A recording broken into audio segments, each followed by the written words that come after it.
तो ये तो भले वो टैलेंटेड हो, ये तो ये वाली बात हो गई कि आप टैलेंटेड हो या नहीं हो अनुसूचित जाति को तो आपको एक ही मिलेगा। तब तो आप जिसको नीचे दिखा के ब्राह्मण, राजपूत, भूमिहार और कास्ट को नीचे दिखा करके अपर लोअर को ऊपर ले जाने आ रहे हैं, तो फिर भी तो यही लोग आगे रह जाएंगे, क्योंकि कहीं कहीं अनुसूचित जाति से आ गए तो ये लोग तो खुद ही फंस गए हैं जाति जनगणना करा करके। और इसमें एक चीज मैं ये भी पूछना चाहूंगी कि आज के जनरेशन के बच्चे लोग भी काफी जातिवाद करते हैं, तो क्या आप इस पे क्या कहना चाहेंगे? बच्चे लोग इससे, इसका मतलब जो उन्हें पढ़ाया गया है, क्या ये उनके लिए सही है या गलत है? क्योंकि बच्चे आजकल ज्यादा ही मतलब जातिवाद में ज्यादा ही मतलब अपनी तजुर्बा, अपनी चीजें ज्यादा ज्ञान दे रहे हैं, इस पे आप क्या कहेंगे? वही बच्चे कर रहे हैं जो किसी न किसी पॉलिटिक्स से बिलोंग करते हैं, बाकी का कोई ये नहीं है। अब मैंने चलिए मेरे सभी कास्ट के दोस्त हैं, सभी एक दूसरे से अच्छे से बात करते हैं, मिलते जुलते हैं।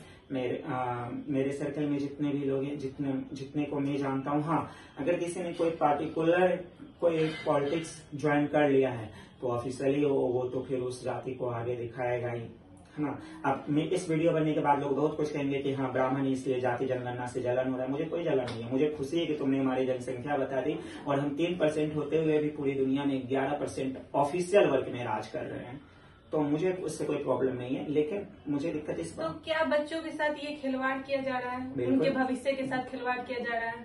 बिल्कुल खिलवाड़ किया जा रहा है। SC/ST के नाम पर मलाई कोई और खा रहा है। अभी तो जस्ट बोले ना कि और SC/ST और मुस्लिम के नाम पे उनको पता है कि 5 मुसलमान मंत्री हैं, वो भी 3 पार्टी मिला करके मात्र 5 मुसलमान को मंत्री बनाया, जबकि 3 पार्टी मिल करके। अब सोचिए, है ना। और SC/ST का तो मैंने बता ही दिया है कि जो सबसे ज्यादा SC/ST की बात करते हैं उनमें से 11 में से 1 जो है मात्र मंत्री है, और बाकी सबका भी वही हाल है। ऐसा नहीं है कि उनका है, सबका वही हाल है। तो आपके कहने का मतलब ये है कि बच्चों की जिंदगी के साथ काफी ज्यादा खिलवाड़ किया जा रहा है? तो खिलवाड़ तो हो ही रहा है ना।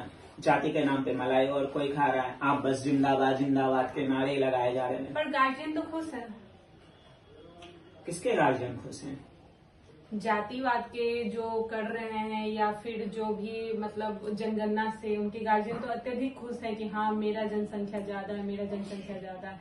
बच्चे के भविष्य बने या न बने उनसे उन्हें क्या मतलब, पर सरकार के हिसाब से आप तो ज्यादा इस देश पे राज कर रहे हो। बात वही आगे खत्म होती है कि बच्चे हो या गार्जियन हो, अगर उन्होंने किसी प्रॉपर पार्टी पॉलिटिक्स को ज्वाइन किया है तो वो सपोर्ट करेंगे ही, है ना।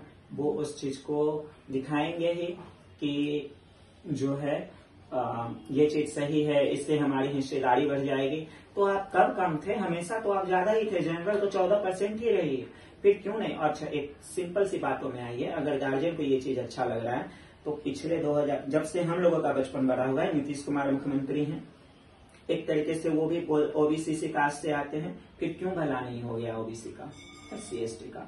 उससे पहले लोग लालू यादव थे, 15 साल रहे, वो भी खुद को OBC और पिछड़े का नेता बताते हैं, फिर क्यों नहीं भला हो गया OBC का? और तो और अभी देश के जो प्रधानमंत्री हैं वो भी बोलते हैं मैं एक OBC के घर का बेटा हूं।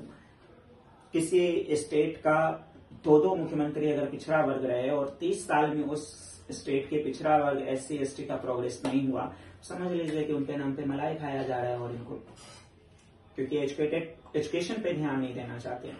एजुकेशन मोस्ट इम्पोर्टेंट है। चलिए, आपसे बात करके काफी अच्छा लगा। सो आज जानते हैं आप जनता लोगों से कि आप जनता लोग इस पर क्या बोलना चाहेंगे। धन्यवाद। SC/ST हैं, अभी RJD में चले गए, पहले नीतीश कुमार में थे, क्या लोगों ने एक्सेप्ट नहीं किया? क्या कैसे नहीं एक्सेप्ट करेंगे? तो सामाजिक न्याय तो हो रहा है, लेकिन बस नेताओं के साथ। गरीब SC/ST के साथ कहाँ? क्या जाति जनगणना से सबके घर पे बड़ी गाड़ी लग गया, नौकरी मिल गया सबको, एजुकेटेड हो गए SC/ST? पर वो तो कह रहे हैं कि सारे ST/SC के साथ बहुत न्याय चल रहा है। हाँ, तो ये न्याय तो चलेगा, है ना।